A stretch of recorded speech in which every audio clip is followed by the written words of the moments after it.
La Universidad Regiomontana y la Visión Radio.net presentan Mujer Latina.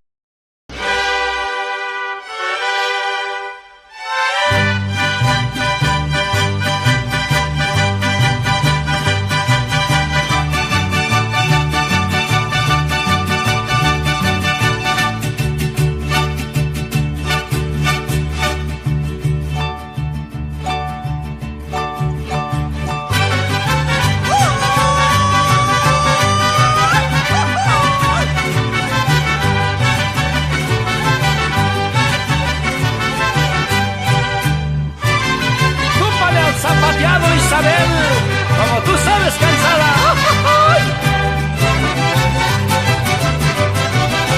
Negrita de mis pesares, ojos del papel volando. Negrita de mis pesares, ojos del papel volando. A todos diles que sí, pero no les digas cuando así me dijiste a mí. Por eso vivo penando.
Bienvenidos a Mujer Latina, su espacio semanal que transmitimos desde la Universidad Regiomontana de Monterrey, México, y desde la visiónradio.net en Estados Unidos. Soy Leticia Treviño y como siempre represento un verdadero placer compartir con ustedes estos micrófonos que nos permiten llegar a todos ustedes, nuestro auditorio, que nos sigue con mucha fidelidad, con mucho cariño y que semanalmente también nos sugieren temas que quieren que incluyamos. Ya saben que Mujer Latina es un espacio que se dedica principalmente a platicar, a dialogar, a reflexionar sobre temas de actualidad bajo la óptica de expertos invitados.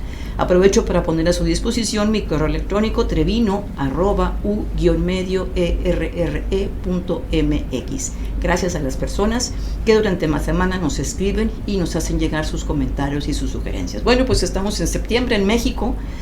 Siempre celebramos y recordamos la independencia. Es momento o es un mes que de manera especial los mexicanos celebramos con mucho júbilo. No solamente lo transmitimos a través de nuestras vestimentas verde, blanco y rojo, sino también a través de motivos que incluimos en nuestros espacios como oficinas, casas, en el coche. Recordamos ciertos platillos mexicanos, nuestra gastronomía es muy rica, pero de manera especial recordamos, por ejemplo, los chiles en nogada, que en septiembre de manera especial los hacemos. Entonces, pues bueno, vamos a dedicar el programa de hoy para platicar sobre la independencia de México y por eso me encuentro gratamente acompañada de Gaby Sánchez Ibarra. Gracias, Gaby, por acompañarnos. Al contrario, un placer, gracias por la invitación y pues estoy vamos a platicar bien a gusto, estoy segura. Gaby es licenciada en Historia por la Universidad Nacional Autónoma de México, la UNAM, nuestra casa de estudios, orgullosamente mexicana, sí, o sea, y con un prestigio muy, muy relevante. Aparte es máster en estudios hispanoamericanos por la Universidad en Jaime I. Castellón. Sí, Jaume primero. Ajá, en Castellón, sí. Okay. Y actualmente investigadora del Museo de Historia Mexicana, una de nuestras joyas aquí en el estado de Nuevo León. Sí, ahí estamos. Y que aprovechamos para invitar a la gente cuando venga aquí a Monterrey que recorra los 3 museos. Sí, claro, somos un consorcio, 3 museos, ese es el nombre, que incluye el Museo de Historia Mexicana, el Museo del Noreste y el Museo del Palacio. y ahí estamos en el inicio del Paseo Santa Lucía, sí, para cuando gusten visitarnos. Un lugar muy emblemático. Es emblemático y es uno de los museos que tiene uno de los, o dos, yo creo, de los grandes acervos sí, más importantes en México, que es la Sala Marfiles, sí, y la sala de la Galería de Castas Mexicanas, que también tienen que ver mucho con la independencia. Claro, es una colección increíble, las dos colecciones. Son emblemáticas y la gente las puede disfrutar. Y las puede disfrutar gratis los martes y los domingos, ya yo haciendo promoción aquí en mis museos. Bien hecho. Pero bueno, para los estudiantes, maestros, jóvenes, menores de 18 años o bueno, hasta los 18, siempre es gratis la entrada. Entonces es sumamente accesible que la gente pueda ver estas colecciones. Yo me atrevería a decir que son las únicas colecciones del mundo. Sí, al menos en México sí. La Galería de Castas, tenemos cerca de 230 pinturas de castas reservadas en una galería especial, y al menos en lo que conocemos, o vamos a situarnos quizá un poquito más regionalmente, en el noreste es la colección más importante que hay y que está en un museo público. Y de la Galería de Marfiles sí puedo decir que es al menos la única en América que se dedica especialmente al tema del trabajo de los marfiles, con un tema religioso, con un enfoque religioso en este sentido, ¿no? Entonces, pues sí, están muy interesantes.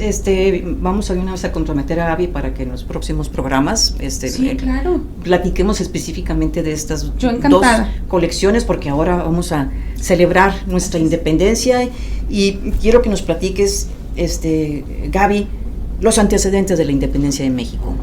Bueno, así de manera muy sucinta y para hacerlo rápido y accesible, y sobre todo el tiempo nos consume, pero sí, bueno.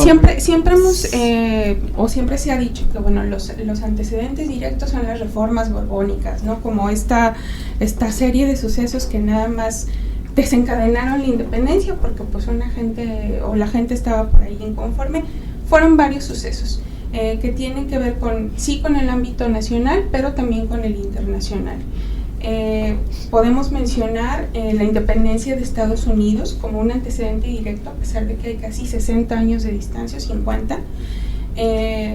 Todos estos nacionalismos que van emergiendo en el mundo, ya en América como tal, la independencia estadounidense, y también podemos mencionar la independencia el emergente nacionalismo francés, los principios de libertad, de igualdad y de equidad que van permeando todo este pensamiento en los hombres ilustres del mundo. Recordemos que ya para este tiempo, esta época, finales del siglo XVIII, hacia los 1700 a finales, el mundo ya estaba globalizado. Podemos, de pronto, lo global nos puede parecer un término como muy cercano, ¿no? Muy reciente, pero ya había una red enorme de intercambio de ideas, de productos, de gente que iba y venía de un lado a otro. México era quizá un poco lo que se conocía entonces como la Nueva España, no estaba constituido todavía como México. La Nueva España estaba muy encerrada por el proteccionismo de la corona española, por supuesto, ¿no? Que no quería tener ideas revolucionarias de ningún tipo, y sin embargo las ideas viajaban. Entonces, al conocerse de la independencia de Estados Unidos, al conocerse de la independencia de Francia. Y sí, una serie de hechos que van apretando y van ahorcando a los prohombres de esta nación, es decir, a los criollos, a los que prácticamente sostenían esta nación con un hecho que se llama Real Consolidación de Vales. A la gente pues le dejas de dar de lo que vive, le aprietas el cuello, y ¿qué es lo que va a hacer? Pues se va a emancipar. Va a reaccionar, sí. Entonces es una serie de hechos políticos, económicos también, por supuesto, y estos afanes de libertad que se van dando en toda América. Haití es el primer país que se emancipa de Francia y de España en 1803. Entonces eso también brinda una pauta para que en la Nueva España estos hombres empiecen a hacer estas conspiraciones y empiecen a poner en marcha los planes de libertad. ¿Qué es lo que sucede? Que en 1808 Francia invade España, por ahí se lanza un escrito en el que dicen que ya no hay rey. Sí. Si ya no hay rey, pues ya no hay imperio, ¿verdad? Claro, y entonces somos libres. Y toda esta serie de hombres se pone en acción, principalmente en la Ciudad de México, en Capital, y alrededores, Guanajuato, Querétaro, y es donde empiezan a surgir estos movimientos conspiratorios para hacer una emancipación del Imperio Español y teniendo como bandera un poco también proclamar por la libertad del rey español, de Fernando VII, ¿no? Entonces, vamos a ver que son esta serie de hechos los que van suscitando. Se dan por ahí unas conspiraciones casi inmediatamente después de que invaden España, son descubiertas por el gobierno español, se apagan, digamos, de manera momentánea, y finalmente ya en la fecha que nosotros conocemos, el 15 de septiembre, descubren esta conspiración en Querétaro y se adelanta, porque los conspiradores tenían pensado que toda esta arenga, que el inicio de la independencia fuera en diciembre, estaba programada para diciembre. Para citar en una fecha en la que fuera un calendario que correspondiera al calendario católico, en la fiesta del Señor San José, del 1 de diciembre, pues decían, bueno, vamos a aprovechar a arengar a la gente para este levantamiento, pero bueno, se descubre la conspiración de Querétaro y se adelantan estos hechos. El 16 por la mañana, Dolores pues llama a misa y se hace este enorme levantamiento que tiene como primer pues abanderado al cura Hidalgo, ¿no? Y bueno, a esta serie de hombres también, Aldama, Rayón, por ahí vamos a hablar también de la corregidora de Querétaro. Y empieza toda esta serie de sucesos que van desencadenando hasta pues la llegada del cura Hidalgo a las puertas de la Ciudad de México, que bueno, finalmente hay un montón de debates de por qué el cura no tomó la Ciudad de México, no lo sabemos, y no está aquí el padre para preguntarle, sí. Sin duda, digo, es una historia muy rica, por todos estos detalles que nos dices y nos haces referencia, pero yo creo que había un sentimiento muy fuerte de los criollos, de sentirse maltratados, sí. Se les veía como ciudadanos de segunda. Los criollos habían alcanzado ciertos puestos, pero nunca los relevantes y nunca los decisivos. Es decir, no tenían injerencia en las decisiones, en las decisiones políticas sobre todo. Y con esta puesta en marcha de las reformas borbónicas, que era lo que buscaban, hacerse de más dinero, porque España estaba peleando una guerra con Francia, ¿no? Entonces, por todos los medios querían recaudar, y van haciendo todo este sometimiento de hacendados, de comerciantes, a los que les van imponiendo, valga la redundancia, más impuestos para poder recaudar. Para poder recaudar más producto. Se imponen también por ahí una serie de estancos, que los estancos son un control, una especie de monopolio sobre muchos rubros. El tabaco, las pelas de gallos, los naipes. Entonces la corona prácticamente se hace de todos esos recursos y deja a los particulares, pues les quita casi el 70% de sus ganancias, ¿no?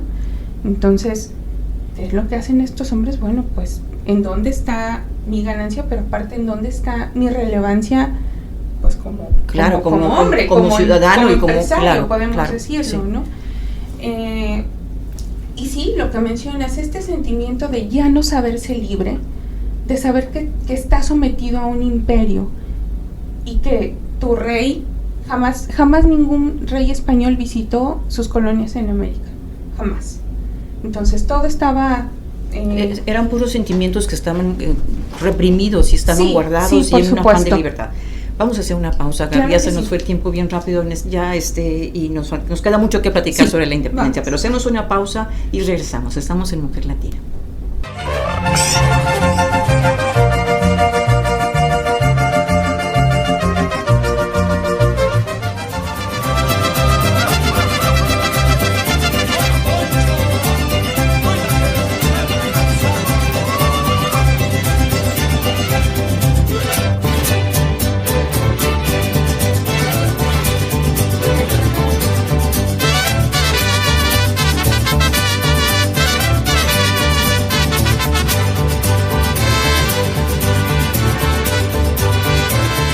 Platicando con Gaby Sánchez.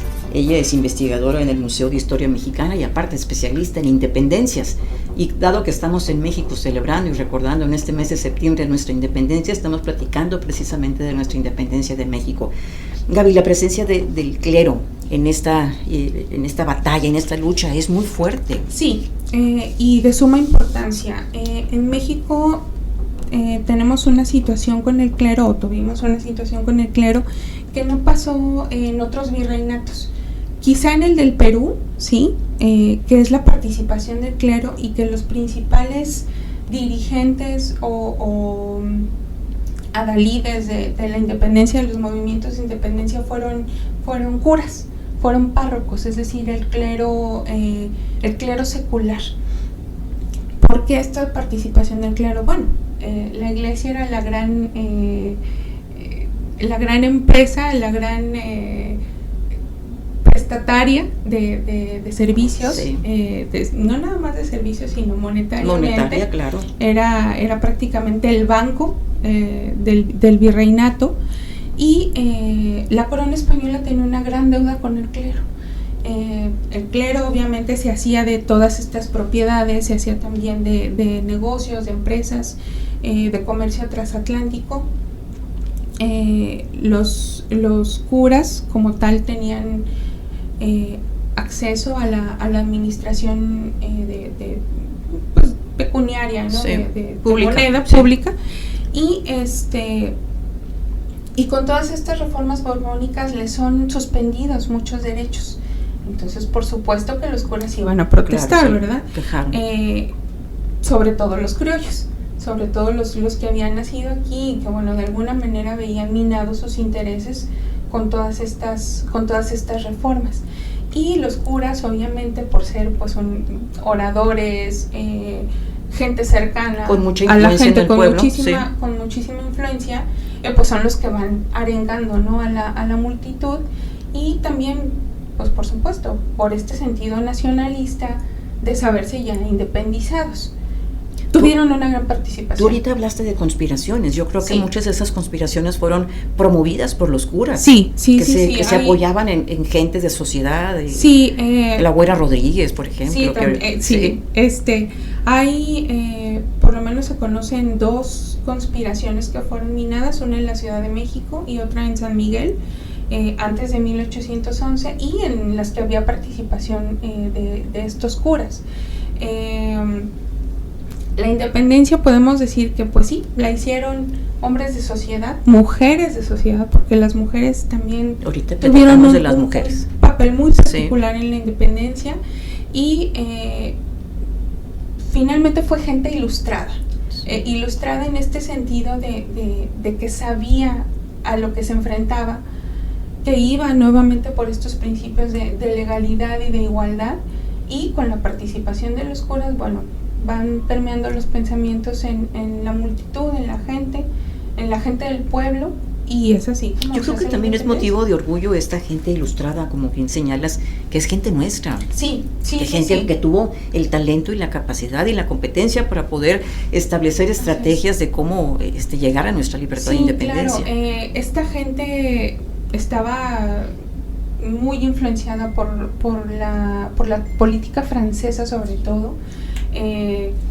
Leían a Montesquieu, a Rousseau, a todos estos grandes pensadores ilustrados, y finalmente, ¿qué es lo que hacen? Bueno, van armando no nada más el levantamiento, ¿no?, sino ya los planes políticos, claro, que se pretenden para la nueva nación, que bueno, finalmente se impuso un imperio, ¿no?, de entrada, porque pues no era como que otra cosa que conocieran, pero ya después con este establecimiento del Congreso Constituyente, pues bueno, se dieron las bases para pues ya de una muy muy incipiente democracia, ¿no? Claro. Porque bueno, había ciudadanos como tal y otros que no lo eran, porque pues no tenían participación, pero ya van entonces incluyendo a la demás gente, a los que son ciudadanos, a los que pagan sus impuestos, a los que pueden definir cierta situación. Claro.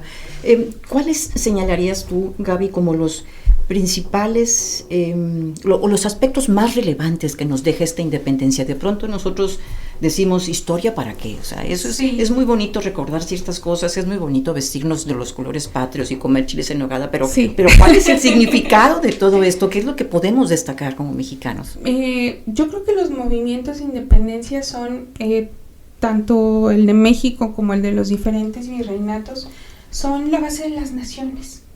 Es prácticamente la cimentación de un principio de igualdad. O sea, para entender nuestro presente hay que entender y conocer nuestro pasado. Exactamente, porque hasta la declaración de los sentimientos de la nación de Morelos, este era un país esclavista. Entonces, no nada más era el que te sintieras o no representado en una cámara o en un congreso, sino que había esclavos. Había gente que pertenecía a otras personas. No en la misma medida quizá que en Estados Unidos, es decir, no llegaba quizá al grado de esclavismo y de sometimiento, pero había esclavos. Claro. Entonces, las independencias son importantes porque son el cimiento de cualquier nación. Y sobre todo en la parte de derechos humanos. Así es. Morelos es yo diría que para mí es el padre de los patrios.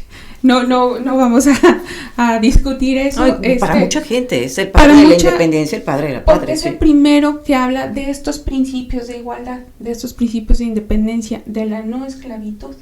Él es el que prácticamente abole la esclavitud, aunque bueno, en la práctica sabemos que puede estar ahí plasmado en el papel, pero pues no llevarse a cabo, pero él es el primero que da estos principios de que toda la gente es igual. Y los documenta. Uh-huh. Ahí tenemos en el Museo de Historia Mexicana un facsímil de los sentimientos de la nación, que lo pueden leer la gente para que vea el grado de pasión que Morelos pone en este papel, en este documento, y es un resumen prácticamente de la ilustración en esa época, pero también del nacionalismo mexicano.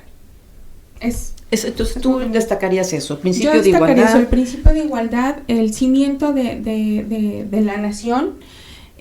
Cimiento de la democracia. El cimiento de la democracia y también... Derechos humanos.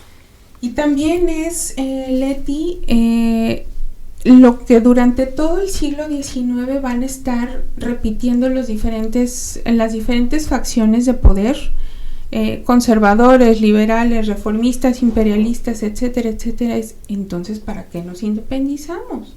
Si vamos a seguir sometidos a un poder extranjero, etcétera, etcétera.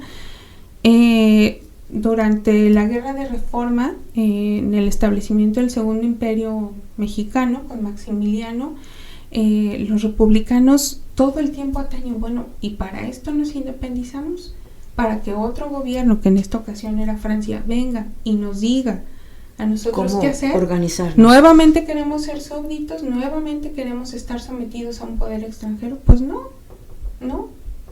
Y eso da pauta a que después, con la invasión norteamericana, bueno, ya estamos sumamente consolidados y entonces sí podamos ofrecer una defensiva propia, y aquí no vuelven a entrar gobiernos extranjeros. Y fíjate que son los mismos temas actuales. Es lo mismo. Es una lucha por tener nuestra soberanía. Por mantener nuestra soberanía íntegra y digna. porque también eso es bien importante. Es un sentimiento de mantener la dignidad. ¿Qué perdimos? ¿Qué tuvimos en la independencia que no supimos conservar? Es una pregunta interesante. Quizá el sentimiento de unidad, porque después de la independencia se hacen nuevamente como o se orquestan nuevamente ataques para recuperar el terreno que había perdido España, y después se van manifestando a lo largo del siglo XIX, a lo largo de 1800, en las diversas facciones de poder. Entonces quizá este sentimiento de unidad que prevalecía o que prevaleció durante toda la época independentista se perdió un poco. A lo mejor no es el mejor ejemplo, pero durante los temblores del 19, del 86 y anteriores. Y luego el que sucedió hace 2 años en Ciudad de México, bueno, era una unidad nacional y como estamos ahorita nuevamente, divididos. Sí. Entonces creo que ese sentimiento de unidad, es por la patria y es por mí, y es por mi ciudadanía, y es por mis hijos, y es por mi familia. Creo que no estamos pensando mucho en eso. Sí, me encanta que lo señales, porque efectivamente el pueblo de México destaca por el sentido de solidaridad ante la tragedia. Así es. Pero en el diseño tal vez de nuestro bienestar o calidad de vida prevalece la división, que tal vez en esa época de la independencia era al revés, o sea, estaban todos unidos en una sola causa. En favor de esto, ¿no? De la independencia. Muy bien. Vamos a hacer una pausa, Gaby, y si estás de acuerdo, regresamos y nos platicas del papel de la mujer en la independencia. Sí, claro. Muy bien, hacemos una pausa y regresamos. Estamos en Mujer Latina.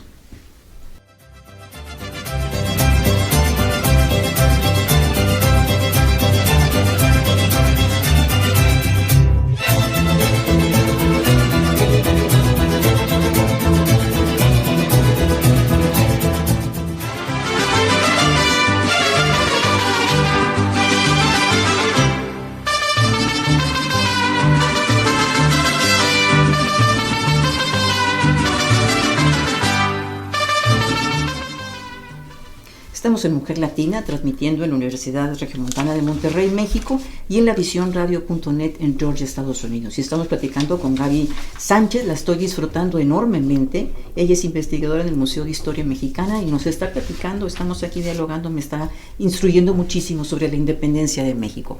Gaby, tú hace ratito hablaste del papel de la mujer en este movimiento de independencia. Platícanos, hay muchas mujeres que destacaron, que participaron. Sí, desgraciadamente, más allá de la corregidora. Sí, lo que sucede en estos casos es que pues prácticamente la bibliografía, es decir, o la historiografía, lo que se ha escrito sobre la independencia, incluso sobre los movimientos posteriores hasta la revolución, etcétera, pues no dejan consignas sobre mujeres que participaron en esta revuelta, ¿no? Sin embargo, estudios, yo diría que de 10 años para acá, y con toda esta corriente feminista que nuevamente se está suscitando, por ahí hay investigadoras que han desenterrado historias de mujeres que lucharon y que lucharon, y que participaron, y que se metieron al campo de batalla, al campo de batalla en diferentes frentes revolucionarios. Conocemos a la corregidora como esta artífice de la conspiración de Querétaro, pero también su papel participando en estas tertulias políticas previas a la independencia. Conocemos a Leona Vicario, esposa de Andrés Quintana Roo, también uno de los grandes prohombres de la independencia. Por ahí mencionabas a la Güera Rodríguez también. Y han salido por ahí algunos otros nombres de estas mujeres me estaba acordando, y también cuando me comentaste sobre hablar del papel de la mujer en la independencia, Leona Vicario tiene por ahí un escrito muy, ¿qué puedo decir? Como, además de bonito, muy poético, acerca de la participación de la mujer en la independencia. Porque por ahí algunos realistas, es decir, los que estaban a favor de la corona, decían que la mujer participaba en la independencia pues para proteger a sus hombres, ¿no? Claro. Y porque estaban sujetas pues a la orden del papá o del esposo. Y Leona Vicario dice que no, porque también es nuestra nación. Entonces nosotros también somos partícipes de este movimiento porque tenemos cabeza, porque tenemos ideales, porque estamos luchando por nuestra independencia, por destacar en nuestro papel. ¿Qué es lo que tienen en común estas mujeres, digamos las más relevantes de esta época? Es que son mujeres ilustradas, es decir, son mujeres que tuvieron acceso a la educación, que tuvieron estudios, que de alguna manera tienen injerencia, sí, por el papá o por el esposo, cercanía con gente influyente, a la política o al clero, exactamente, y son también mujeres instruidas, es decir, y ricas, sí, porque parte de su pecunio, de sus herencias, la usaron en la lucha contra la corona española. Es el caso de Leona Vicario, ¿no? Y ya prácticamente se acabó la herencia que le dejaron sus padres. Sus padres mueren cuando ella es joven, queda a cargo del tío, se casa con Andrés Quintana Roo y ofrece toda va ofreciendo o va dejando toda su herencia a favor de la independencia. Por ahí también va comprando armas, entonces pues las armas en ese entonces no eran nada baratas, ¿verdad? Y para la población pues menos, pero no nada más va dejando eso, sino que manda o se encarga de que los que van a manejar las armas sepan manejarlas, es decir, los instruye para poder usar estos instrumentos. Ellas sirven, las mujeres de enlace, sí. Ellas son el enlace, están muy cerca de la vida pública.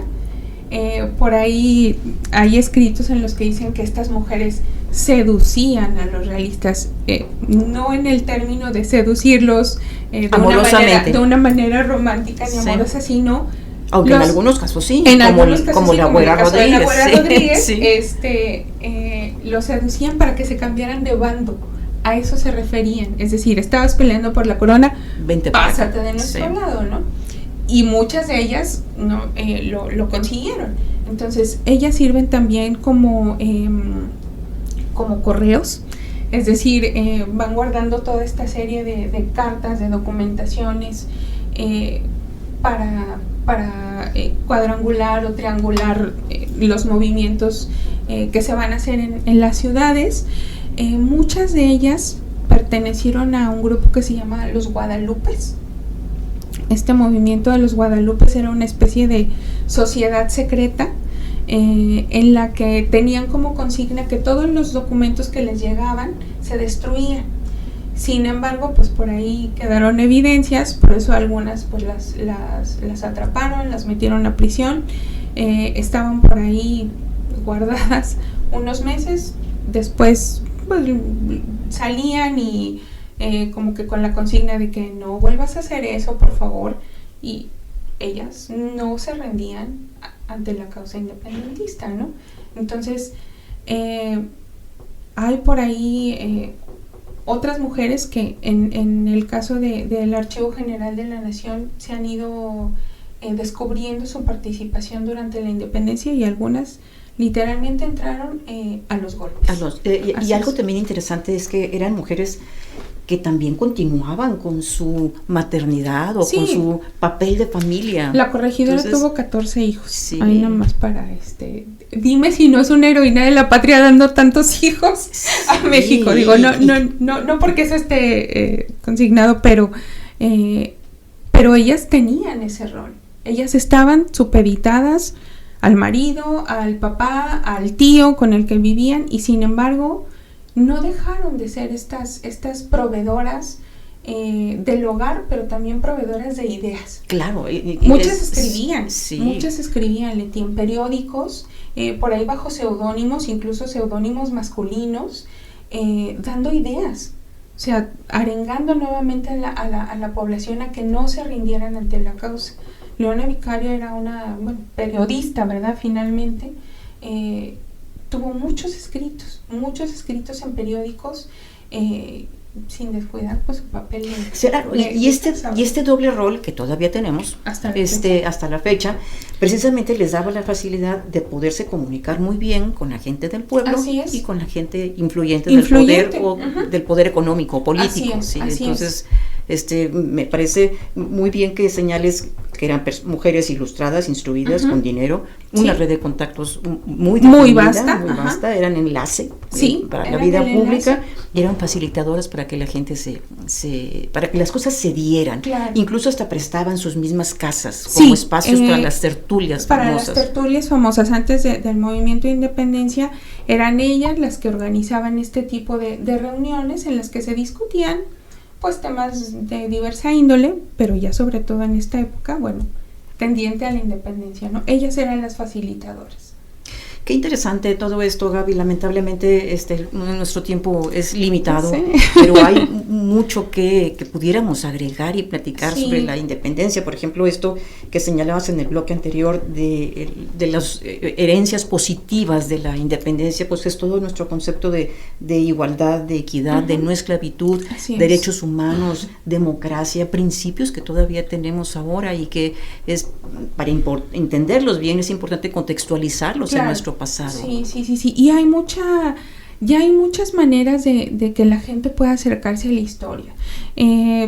Afortunadamente, ahora con la internet, con toda esta serie de tecnologías y ventajas que tenemos, uno puede tener acceso a los más diversos archivos.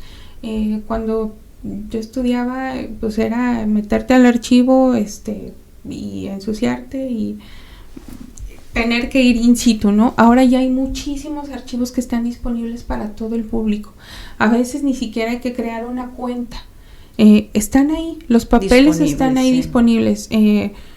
No te quieres meter en esto, hay canales de YouTube, hay blogs, hay páginas en Facebook. Solo es cuestión de buscarle tantito y sobre todo también eso, cuestionar casi todo, estar como en este parámetro o en esta virtud de si es cierto que el cura Hidalgo era un borrachales y un jugador y pues yo también me quiero forjar mi propia idea acerca del padre Hidalgo, ¿no? Claro. Y ahí tengo los materiales. Entonces yo invito a la gente a que este periodo tan convulso en nuestra historia nacional, si no les gusta leer, ahí está el museo y ahí tenemos también una serie de documentos y tenemos imágenes y tenemos multimedia para que la gente se acerque quizá de manera un poco más que lo sienta más cercano a ellos. No todos estos personajes no son dioses. Nuestros héroes nacionales, pues sí, son héroes nacionales, pero también fueron hombres y también fueron mujeres y todos tenían sus pasiones, sus virtudes, sus defectos y es bien interesante y bien bonito acercarse a estas personalidades. Claro, sobre todo nos dieron lo más importante que tenemos, nuestra soberanía. Así es. Que eso que tenemos que seguir conservándola y luchando por tenerla y no perderla, porque de repente hay muchos riesgos con estos fenómenos migratorios. Que no debemos de olvidar el enfoque de la dignidad humana y de derechos humanos, siempre conservando la soberanía. Gaby, ya llegamos al final de este segmento. Y siempre tenemos aquí una buena costumbre, yo digo que es una buena costumbre, que les preguntamos a las mujeres talentosas como tú y que vibran con lo que hacen, o sea, créeme que me contagias con todo esto que nos has estado platicando. Siempre les preguntamos alguna sugerencia, opinión, consejo, que de manera particular nos ayude a las mujeres a ser más plenas. Cuando yo estaba todavía decidiendo qué carrera iba a estudiar o me iba a dedicar o eso, por ahí hubo algunas personas inspiradoras. Una de ellas fue una mujer, Guadalupe Sumano, ojalá algún día me escuche, que me regaló un libro, Mujer que sabe latín, de Rosario Castellanos. Por ahí otro profesor dijo, Guadalupe, no andes regalando literatura subversiva, ¿no? Pero ese libro y esa profesora me hizo cuestionarme muchas cosas y no decliné en el sueño de algún día poder estar quizá frente a un grupo, o en este caso pues la vida me llevó al museo, donde también pues a veces estoy enfrente del público, para poder transmitir lo que yo sabía. Mis papás nunca me cuestionaron por qué te vas a dedicar a eso, si te va a dar, no te va a dar, vas a poder vivir de eso. Nunca.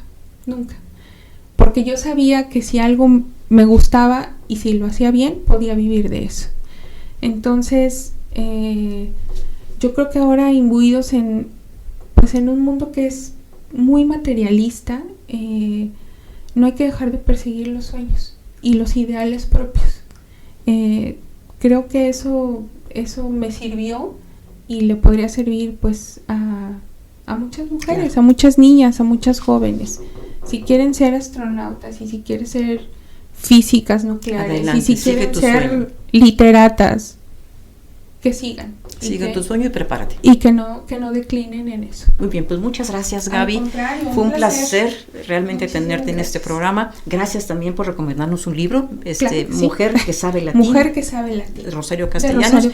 Y en breve te volvemos a invitar para seguir platicando de aspectos históricos que nos explican el presente que vivimos. Seguro que muchas gracias. Hacemos una pausa y regresamos. Estamos en Mujer Latina.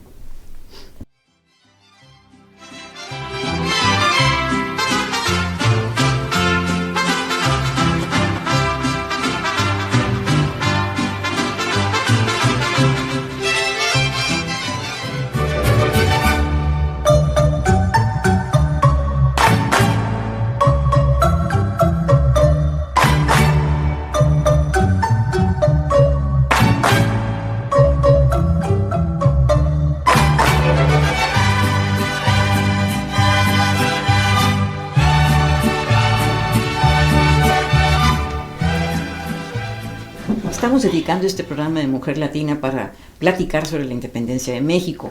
El segmento anterior, la entrevista, tuvimos la oportunidad de conocer aspectos relevantes de nuestra historia, y ahora con Tania, que siempre cada semana nos ilustra con mujeres que han hecho historia, nos va a platicar de una mujer que también formó parte de la independencia y que tuvo un papel relevante en este movimiento. ¿De quién nos vas a platicar, Tania? De María Ignacia Rodríguez de Velasco, mejor conocida como la Güera Rodríguez. La tremenda Güera Rodríguez. Platícanos, ¿qué nos puedes platicar de la Güera Rodríguez? Sí, bueno, pues mira, Leti, ella es una mujer principalmente que destaca por su activismo, por su participación en la independencia de México. Ella nace en 1728. En 1778 todavía era la época de Novohispana, todavía pertenecía al Virreinato México. Sí. Y dicen que era desde chiquita muy hermosa, ¿no? Entonces la casan a los 16 años con un militar. Muy celoso. También, muy celoso, Leti, sí, muy celoso. Incluso en 1802 por ahí hay una demanda de divorcio por parte de ella, pues porque ella lo acusa de que en una fiesta, pues él la maltrata, la golpea, incluso llega a sacar un arma, ¿no? Y le dispara, pero no logró matarla, sí, su cometido. Entonces ella lo denuncia a su esposo por intento de asesinato, pero él también la denuncia por adúltera, ¿no? Porque es lo que alega, ¿no? Como justificación. Y bueno, pues es un dato muy interesante porque fíjate que es una de las principales mujeres que hacen una demanda de divorcio, ¿no? Que se da una demanda de divorcio, porque pues como sabemos anteriormente, pues los divorcios no eran claro, tenías común, que aceptarlo, tu marido como sea. E incluso en Latinoamérica. Sí. Y pues al final el marido fallece en 1805 y pues la demanda como tal no sigue. En viuda primero, ¿no? Posteriormente se vuelve a casar la abuela Rodríguez. ¿Tuvo varios matrimonios? Sí. Y tuvo 3. Y el siguiente matrimonio fue con una persona mayor, mucho mayor que ella, ¿no? Dicen que ya era un anciano. También muy rico, muy acaudalado, y también fallece a los pocos meses de que ella se casó con esta persona, ¿no? Del primer matrimonio tuvo 4 hijos, y del segundo matrimonio tuvo una hija, pero que falleció al poco tiempo de que nació. Sí. Y bueno, pues ya para 1810, pues ella está viuda, ¿no?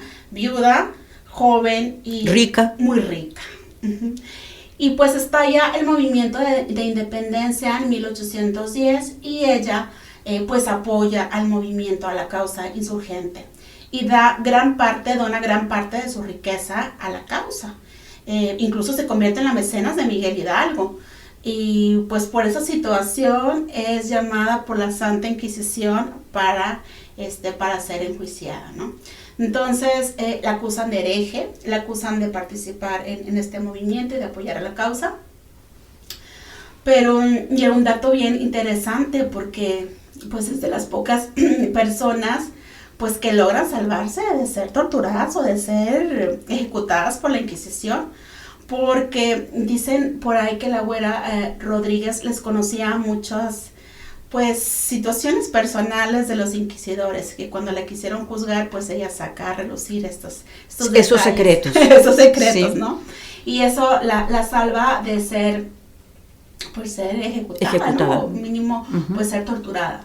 Y lo único que procede es que la exilian a Querétaro. Entonces, por ahí pasa un largo tiempo, pero ella sigue apoyando la causa, ¿no? Y pues al final se conoce porque tuvo una relación con Agustín de Iturbide. Agustín de Iturbide era un general, pero que pertenecía a las fuerzas realistas. Ya para 1821, Leti, pues ya México el pueblo ya estaba cansado, eran 11 años de guerra, ¿no? De lucha entre criollos, entre mestizos, entre indios.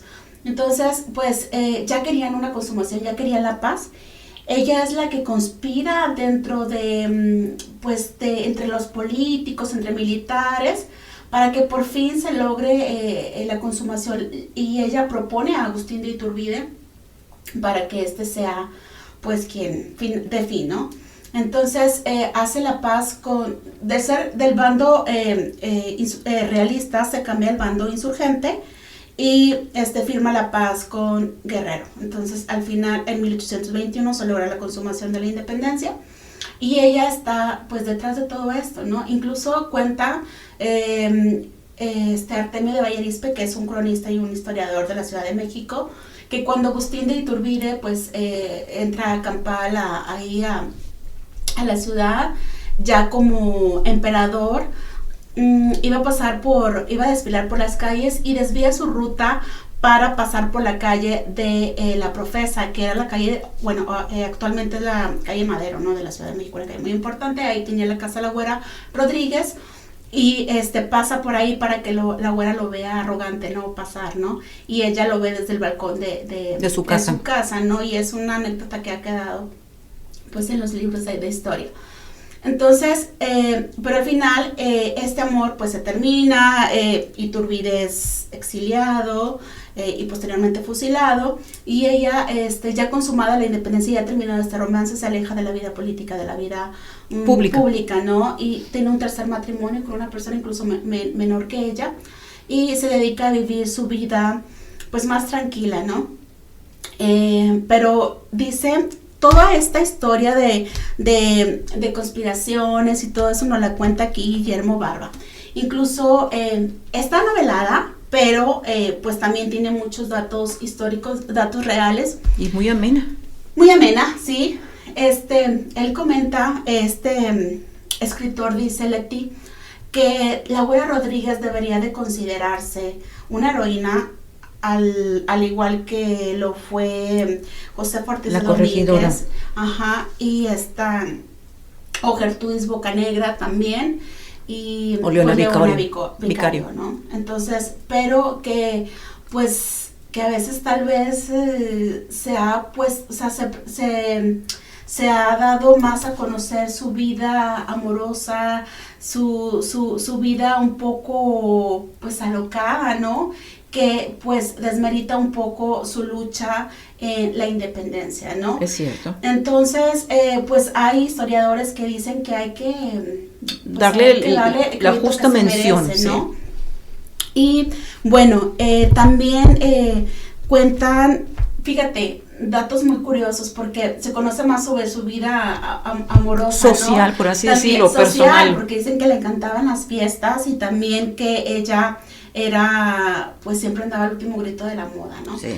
Y bueno, porque era muy guapa, por eso, o sea, eso y decían que tenía un cuerpo muy bonito, entonces que era muy lucidora. Muy lucidora, sí. Mira, Madame Calderón de la Barca es la esposa de un español que vino aquí con fines pues diplomáticos a la Ciudad de México por ahí del año de 1833 y conoció a la güera. Te voy a leer lo que Madame Calderón de la Barca, que narra toda su estancia aquí en México, nos dice de la güera Rodríguez. Mira, dice: antes de terminar esta carta, debo deciros que esta mañana he recibido la visita de una persona notable en extremo, muy conocida aquí con el nombre de la güera Rodríguez, de la que se dice que hace muchos años fue celebrada por Humboldt como la mujer más bella que él hubiera visto en todo el curso de sus viajes. Considerando el tiempo que ha transcurrido desde este distinguido pasajero visitó estas partes, no vi su tarjeta de visita en donde rogaba ser recibida. Y mucho más de ver que, a pesar de los años y de las huellas que el tiempo se complace en dejar en el rostro más bello, la güera conserva una abundancia de bucles rubios, sin un solo cabello gris, una hermosura y blanca dentadura, sus ojos lindos y gran viveza. Sus ojos dicen que eran azules. Que era realmente hermosa. Y si Humboldt lo dice, imagínate, Humboldt fue un naturalista, fue un geógrafo, fue un astrónomo que viajó por todo el mundo, viajó por todo Sudamérica investigando, y si él decía que en su tiempo era la mujer más bella que había visto, y vaya que había viajado, entonces Humboldt la conoce como en 1805, cuando viene aquí estuvo aquí en México, y pues ya estamos hablando de 1833, la güera ya tenía casi 50 años y seguía conservando la misma belleza. Dicen que era hermosa, inteligente y muy rica, ¿no? Y que a veces tenía una red de contactos maravillosa. Sí. Porque eso le permitía ser facilitadora y sacar información. Pues por algo dicen que era conspiradora. Conspiradora, ¿no? Sí. De aquí este libro. Y dice un cronista que seguramente debió haber sido muy aburrido platicar con damas de sociedad, ¿no? Entonces por eso le gustaba tener pláticas pues con personas que habían viajado, con diplomáticos, con gente muy inteligente, porque ella era una persona muy, muy inteligente. Y bueno, también se le relaciona, fíjate, con Simón Bolívar, con el joven Simón Bolívar, porque Simón Bolívar viaja a Europa, entonces hace una estancia aquí en México para después viajar a Europa, y es cuando la conoce con este naturalista, y también con el virrey, con Iturbide, pues con varios personajes de la época, ¿no? Entonces dicen que algunos son inventados, Leti, que pues realmente eso no sucedió, que lo demás fue inventado. Tolsá, pues este arquitecto español muy famoso que contribuyó para terminar la catedral, la última etapa de la catedral, dicen que la esculpió en la Virgen de la Profesa, que se encuentra ahí en la misma iglesia de donde ella vive. hay una imagen de la Virgen, dicen que es la Güera Rodríguez. Que se parece a la Güera Rodríguez. Que se parece, pero no hay una pintura como tal de ella. Qué raro, qué curioso, ¿no? Sí, que ella siendo una mujer tan bella y tan pudiente no pudo haber pagado, o tal vez no quería, no tal sabemos, vez, ¿no? sabe. Pues bueno, Tania, pues muchas gracias. Ya hemos llegado al final del programa. Creo que la Güera Rodríguez, coincido contigo, tuvo un papel preponderante en nuestra independencia por esa capacidad de relacionarse tanto con el pueblo como con los influyentes del poder político y económico y sobre todo también para apoyar con su riqueza, independientemente de lo anecdótico que pueda ser su vida personal. Muchas gracias, y las recomendaciones para que leyamos. Sí, es este libro de Guillermo Barba que se llama La Conspiradora, y este libro por Maldá Calderón de la Barca, que es La vida en México. Muy bien, pues bueno, ya tenemos 3 libros que en el programa de hoy nos recomendaron leer, porque también nos recomendó leer Gaby Sánchez, La mujer que sabe latín, de Rosario Castellanos. Entonces, pues bueno, pues muchísimas gracias. Como siempre, yo agradezco el apoyo de Alex Díaz y de Joaquín Ibarra, y yo soy Leticia Treviño y los espero la próxima semana en Mujer Latina. Les recuerdo también que busquen mi columna en el periódico La Visión. Gracias, hasta la próxima.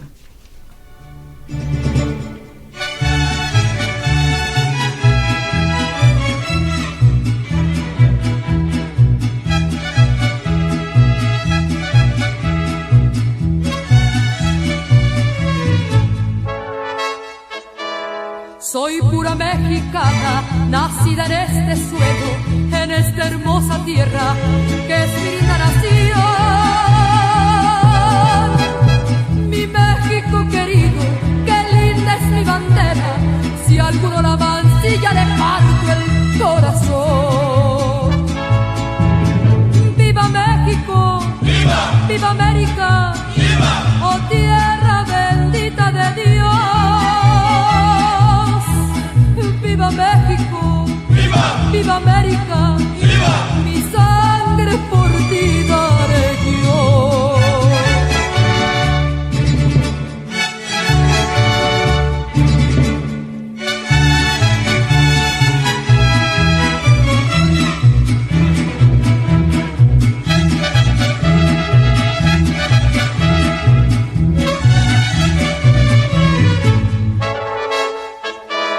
Soy pura mexicana, por eso estoy dispuesta, si México lo quiere, que tenga que pelear.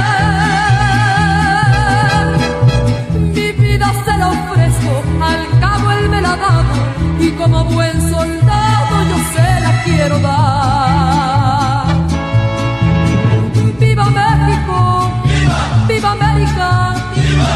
¡Oh tierra bendita de Dios! ¡Viva México! ¡Viva! ¡Viva América!